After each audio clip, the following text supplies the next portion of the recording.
সেদিন আমি তোমাদেরকে দেখিয়েছিলাম যে খুশকি উপায়ের জন্য একটা মানে জল আমি ফোটাচ্ছিলাম, সেটারই আজকে তোমাদেরকে মানে কীভাবে বানিয়েছিলাম সেটা তোমাদের সঙ্গে শেয়ার করব। আমি এর জন্য নিয়েছি নিম পাতা, অ্যালোভেরা মানে গোটা অ্যালোভেরা, পেঁয়াজ আর মেথি।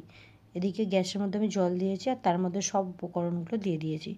যখন দেখবে সব উপকরণগুলো ফুটে গিয়ে এরকম সবুজ একটা জল হয়ে যাবে তখন গ্যাসটা বন্ধ করে দেবে।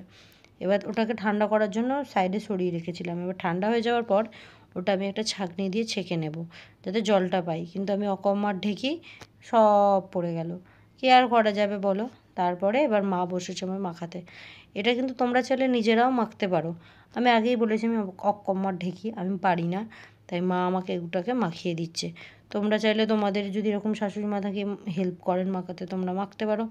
আবার নিজে নিজে পারলেও পারো, আবার কিংবা স্প্রে দিয়ে যদি স্প্রে করে নিতে পারো তাও করে নিও। আর এটা প্রায় আধ ঘন্টা ৪৫ মিনিট মাথার মধ্যে রাখবে, তারপরে কাঁচা জলে ধুয়ে নেবে। এটাতে মানে এটা ইউজ করার পর শ্যাম্পু কিন্তু করা যাবে না, তার পরের দিন শ্যাম্পু করবে। তোমরা প্লিজ একবার বাড়িতে ট্রাই করে দেখো, আমি একদম গ্যারেন্টি দিচ্ছি।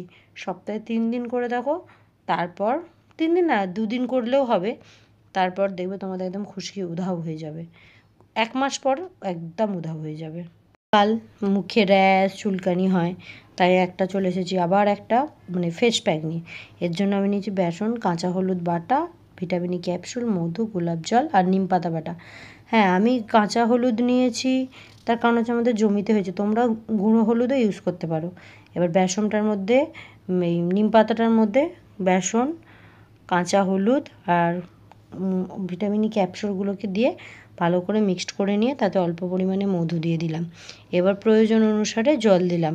জলটা কিন্তু বেশি দিলে হবে না, ঠিক আছে, মানে গোলাপ জলটা দিয়ে এরকম একটা মানে থকথকে এরকম একটা পেস্ট তৈরি করে ভালো করে মুখে ঘষে নাও, নিয়ে ১৫ মিনিট পরে সাদা জলে মুখটা ধুয়ে নাও, দেখবে পুরো একদম গ্লো একটা চলে এসেছে, প্লাস তোমাদের মুখে র্যাশ চুল